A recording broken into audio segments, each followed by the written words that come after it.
In parts of New Mexico, you can buy a legally deeded residential lot inside a real town, with a real zip code and more than a century of recorded history, for less than the price of a used pickup truck. Right now, platted residential parcels in this state's emptying counties are listing for $17,000, $18,000, $20,000. One clarification before we go further. When this video says $19,000, it means vacant residential lots, fixer-upper structures, and modest older homes needing real work, not move-in ready houses with new roofs. The land is priced like almost nothing, and still, almost nobody is buying it. Before we get into why, if you have ever driven through a small town and felt like the clock stopped somewhere around 1965, hit that subscribe button, because that is exactly the feeling this channel exists to explain. I spend most of my time buried in county records, old census tables, and archived newspapers, tracking exactly when and why places like this stopped growing. And every so often, a single line in a ledger stops me cold. This state has more of those lines than almost anywhere else in the country. And while you are here, tell me in the comments where in the world you are watching from tonight. I read every single one. Now, let's start with the town that tripled overnight and then lost almost everything it built. Grants, New Mexico, sits along old Route 66 in the high desert of what is now Cibola County, and for most of its early life it was a quiet railroad and farming settlement known for growing carrots. Then, in 1950, a Navajo shepherd named Patty Martinez picked up a strange yellow-green rock near town and carried it in to show a geologist. That rock was high-grade uranium ore, and it sat on top of what turned out to be one of the richest uranium deposits ever found in the United States. Within a decade, Grants had transformed from a town of about 1,200 people into a boomtown of nearly 12,000. The federal government wanted uranium for the nuclear age, and it was willing to pay for it. Mines opened across the surrounding hills, mills went up, and Grants proudly renamed itself the uranium capital of the world. The Homestake Mill alone drew an estimated 6,000 people to its grand opening in the late 1950s, a crowd nearly 3 times the town's population at the start of that decade. For roughly 3 decades, this town produced more uranium than anywhere else in the country. Then came the early 1980s. Global uranium prices collapsed after demand cooled following the 3 Mile Island accident and a broader retreat from nuclear power investment. Prices that had topped $40 a pound in the mid-1970s fell under $20 a pound by 1980. Mines closed. Mills shut down. Thousands of jobs disappeared in a matter of a few years, and the town's population began sliding from its peak of over 11,000 toward the roughly 8,000 people who remain today. What the boom left behind was not just empty mine shafts. It left contamination. Homestake's uranium mill left waste that regulators and residents are still fighting over decades later. With the company seeking waivers from full groundwater cleanup, while nearby families continue to report health concerns tied to decades of exposure. Today, homes in Grants and the surrounding area list far below the state average, with active listings well under $160,000 and many considerably less. The Route 66 motels and neon signs from the boom years still stand, mostly because nothing has come along since with the money to replace them. Between the mid-1940s and the late 1980s, the wider Grants mineral belt produced more than 340 million pounds of uranium oxide, a staggering share of everything ever mined in the country. And geologists estimate hundreds of millions of pounds still sit underground, waiting on a uranium price that would justify digging it out again. That number alone tells you how completely this one town's fortunes were tied to a single commodity market on the other side of the world. Grants is the story of what happens when a single element, uranium, both builds a city and later poisons its ground. Now travel 200 miles east, out past the mesas and onto the high plains, to a town whose entire reason for existing was a railroad junction and nothing else. Vaughn, New Mexico was born in 1907 when the Atchison, Topeka, and Santa Fe Railway needed a division point where two major lines crossed. Engineers built a roundhouse, a two-story depot, and a Harvey House hotel, the elegant chain of railroad restaurants that once brought white tablecloths and trained staff to the middle of nowhere. By 1920, Vaughn had grown to 888 residents, and by 1940 it had swelled further to over 1,300 people, its peak. Then diesel locomotives arrived. They did not need water stops or coal every few dozen miles the way steam engines did, and division points like Vaughn lost their entire purpose almost overnight. The Harvey House closed in the 1930s. The roundhouse eventually went quiet. By 1970, the population had fallen to 867. By 1990, it was 633. Today, fewer than 300 people live in Vaughn, and the poverty rate sits above 50%, among the highest of any incorporated town in New Mexico. Median household income here is under $30,000 a year. And yet Vaughn still sits at the crossing point of two major United States highways, a strategic location that, on paper, should mean something. It does not. Not economically. Not anymore. Recent estimates put the median home value in Vaughn somewhere in the $38,000 to $67,000 range depending on the source, with mobile homes averaging closer to $50,000 and vacant residential lots in the surrounding area regularly listing for well under $20,000. The old depot, the roundhouse foundations, and rows of buildings dating to before 1940 still stand along streets that feel far too wide for the handful of people using them. The catch here is straightforward. There is very little year-round work. The nearest hospital with full services is well over an hour away. And a town built entirely around a railroad's operational needs has no obvious second act once those needs disappear. Not every collapse in New Mexico came from an economic shift. Some came from a single afternoon of weather. Head north up toward the Colorado border to the tiny village of Folsom, tucked into a valley below Johnson Mesa. In the 1880s, Folsom was the largest stockyard west of Fort Worth, Texas, with land speculators eyeing it for a resort hotel and a population pushing toward 1,000 people. Then, on the night of August 27, 1908, a sudden cloudburst dumped an extraordinary amount of rain onto the mesa above town. The dry Cimarron River, which normally sank quietly underground for stretches of its course, rose into a wall of water that tore through Folsom in the middle of the night. The town's telephone operator, a woman named Sarah Rook, stayed at her switchboard ringing house after house to warn residents the flood was coming. She saved dozens of lives. She did not save her own. Her body was found 8 miles downstream. 18 people died that night, and most of the buildings not anchored to solid foundations were simply carried away. The town never rebuilt to its former size. Homesteaders who had already been struggling with poor farmland in a dry climate mostly did not return.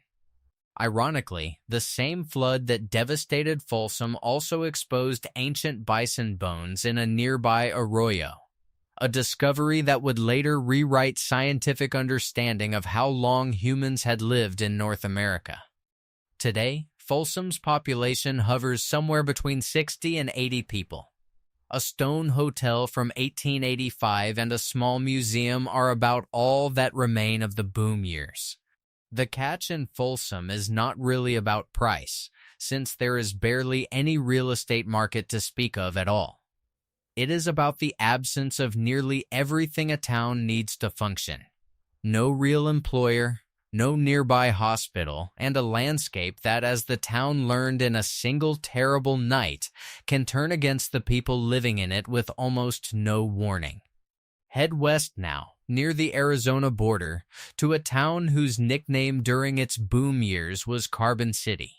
Gallup, New Mexico started as an 1880 stagecoach stop and railroad paymaster's headquarters, named for a man workers said they were going to see when payday came around.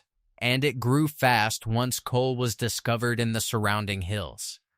More than a dozen coal camps sprang up within 10 miles of downtown Gallup, places with names like Allison and Clarkville, each with its own school, company store, and rows of miner housing.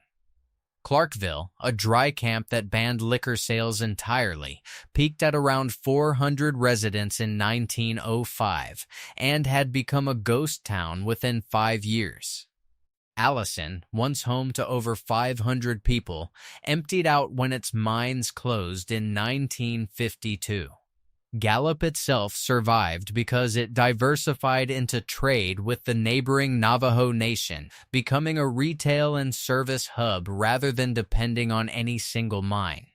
But the smaller camps around it were not so lucky, and today most of them have been reclaimed by sand, sagebrush, and mounds of old mine tailings, with little more than broken glass and foundation lines to mark where hundreds of families once lived. Gallup's own population has been slipping too, down from a peak in the mid-20 teens to under 20,000 people today, with the poverty rate sitting above 26%. Beneath parts of the city, old underground coal workings from a century of mining still cause occasional ground subsidence under homes, schools, and shopping centers, a slow-motion reminder that the ground itself has not fully settled from a boom that peaked more than 100 years ago. Large-scale surface mining actually continued near Gallup into the 21st century, with one major strip mine producing coal for 47 years before finally winding down operations, so this is not a story of a single clean break so much as a long, uneven retreat. The catch here layers two problems on top of each other: economic dependence on a single vanished industry in the coal camps, and, in modern Gallup itself, a slow bleed of population even in a town that did almost everything right to survive. If you have made it this far, you already understand what this channel is actually about. It is not really about cheap land. It is about what gets left behind when a place stops being needed. If that idea has been sitting with you, go ahead and subscribe now, because we still have 4 more towns to get through. And the strangest one is saved for last. From coal country, head south and east across the state to a town built entirely around a highway that, for one specific reason, stopped needing it. Tucumcari, New Mexico, began as a construction camp along the railroad and later became one of the busiest stops on Route 66. A route so central to the town's identity that its old tourism slogan was simply Tucumcari Tonight. At its peak in the 1950s, roughly 8,500 people lived here, and the strip through downtown was lined with motels, diners, and glowing neon signs built to catch the eye of drivers heading between Amarillo and Albuquerque. The character in the film Cars, whose radiator-shaped mountain watches over a bypassed desert town, was directly inspired by this stretch of the Mother Road, and Tucumcari's own Tucumcari Mountain helped shape that image. Then Interstate 40 opened nearby, allowing through traffic to bypass the old highway corridor at 70 miles an hour instead of stopping for gas and a meal. Tucumcari has lost population in nearly every decade since, and today fewer than 5,000 people remain, with median household income under $32,000 a year and a poverty rate above 34%. Many of the famous motels and neon signs from the boom years are abandoned shells now, their paint fading in the same desert sun that once made them glow at night for passing drivers. Homes here list at a median price of around $70,000 for single-story properties, a fraction of prices in Albuquerque or Santa Fe, just a few hours away. And it is not unusual for a home to sit on the market for 4 or 5 months before finding a buyer. The town still leans hard into its Route 66 identity, with annual festivals built around the highway's legacy, and that tourism does bring in some seasonal income. But a few weekends of nostalgia a year cannot replace what a steady stream of daily travelers once provided. The catch is the same one facing dozens of Route 66 towns across the Southwest, an entire local economy built to serve travelers who no longer have any reason to slow down. Now for a mining town that refused to disappear entirely, even after almost everyone left. Chloride, New Mexico sits in a narrow canyon in the Black Range of Sierra County. Founded in 1879 after an Englishman named Harry Pye discovered silver ore while hauling freight for the army. Within a year, prospectors had built a tent city that quickly hardened into a real town, with 8 saloons, 3 general stores, a Chinese laundry, and a hotel, all serving a population that at its peak may have reached close to 3,000 people. Then, in 1893, the United States moved to the gold standard and the price of silver collapsed by roughly 90% almost overnight. Chloride's economy, built entirely on one metal, collapsed along with it. By 1905, the population had fallen to around 300. By 1946, it was down to just 46 people. Unlike so many mining camps that vanished completely, Chloride never quite died. A small population held on through the 20th century, and starting in the 1980s, a handful of newcomers, drawn by the isolation, the dark night skies, and the astonishingly low cost of land, began restoring some of the original buildings instead of letting them collapse. Today, around 20 residents call Chloride home, tending 27 surviving structures including the old Pioneer Store, now a small museum, and the former Monte Cristo Saloon, now an art gallery. Much of that survival comes down to one family. A couple who took a wrong turn on a road trip in the late 1970s fell for the place, moved there permanently in the mid-1980s, and spent the following decades tracking down former residents, collecting photographs, and slowly stabilizing buildings that had been sitting untouched since the mine closures. Their daughter still helps run the museum today. Without that kind of deliberate personal effort, Chloride would almost certainly look like Clarkville or Allison up near Gallup, a scatter of foundations and broken glass, with nobody left to tell you what any of it used to be. The catch is almost identical to what silver miners faced a century and a half ago.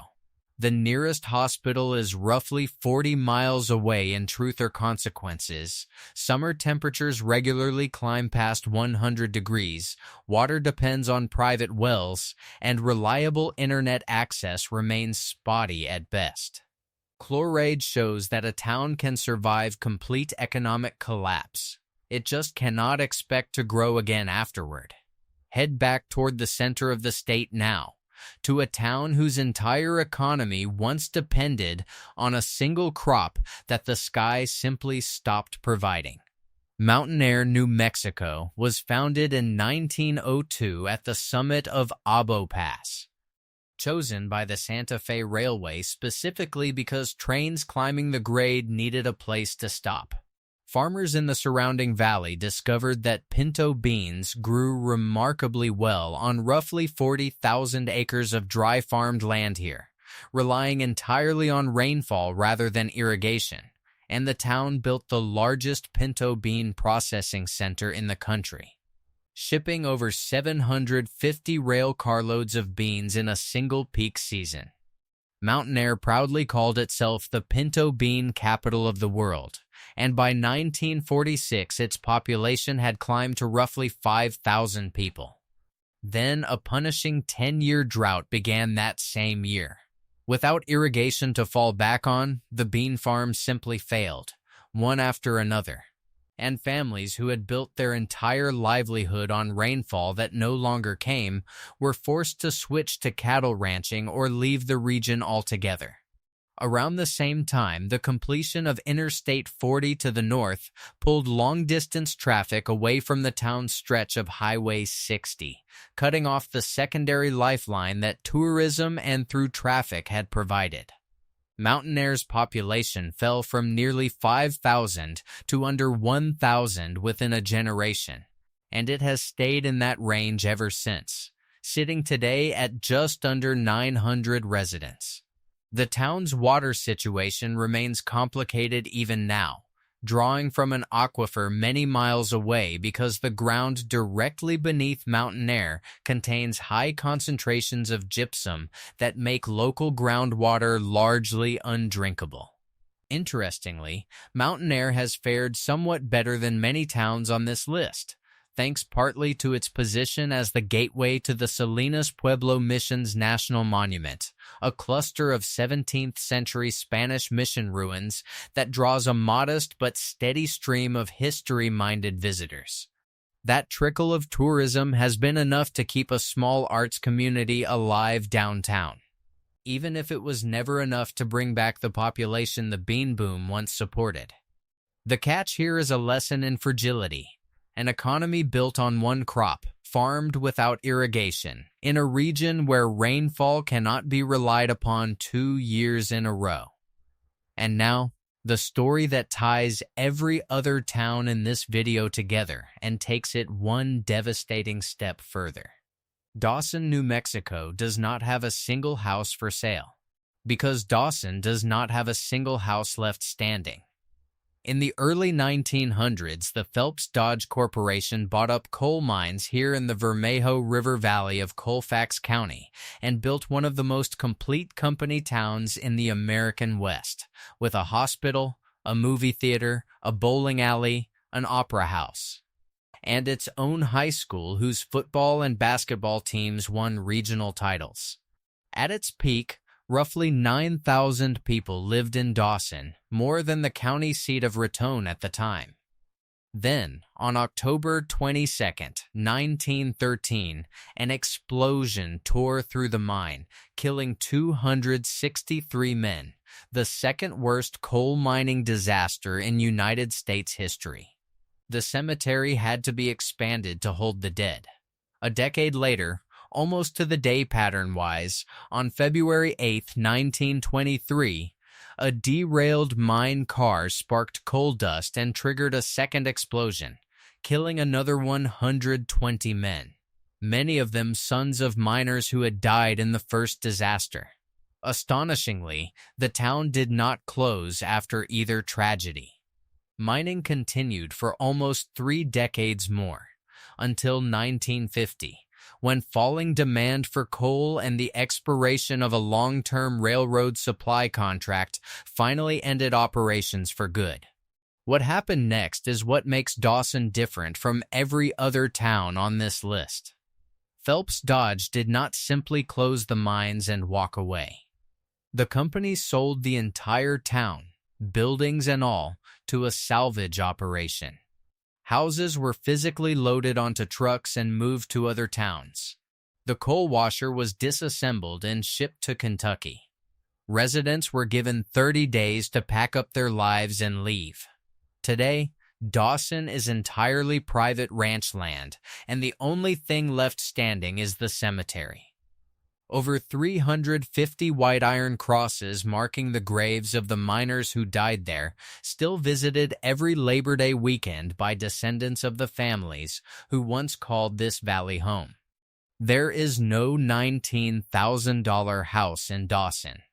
There is no house at all. It is the logical endpoint of everything this video has shown you. A town does not just get cheap when it empties out. Sometimes it stops existing entirely, and all that remains is the price nobody had to pay, because there was nothing left to sell. So why do these towns keep emptying out, decade after decade, in a state that is otherwise growing? The pattern repeats with almost mechanical consistency. A single industry, whether it is coal, silver, uranium, beans, or simply a railroad's need for a water stop, builds a town far faster than that town can develop anything to fall back on. When that one industry fails, whether from a market crash, a policy change, a new interstate, or a flood on one terrible night, there is nothing underneath to catch the town on its way down. The people who stay, and some genuinely do stay, are not failing to notice the empty houses around them. They are making a conscious trade, quiet, space, and land almost nobody else wants, in exchange for distance from hospitals, reliable water, dependable internet, and steady work. That is not a trade most people are willing to make, and the listing prices in this video are the market's honest answer to that fact. Whether that math ever works out for someone watching this right now, remote worker, retiree, or simply someone tired of paying too much for too little, is a question only you can answer. So tell me, would you actually live in one of these towns for $19,000, or is the silence itself the real price tag nobody mentions in the listing? Let me know in the comments below. There are more forgotten places waiting, in more states, and we are just getting started.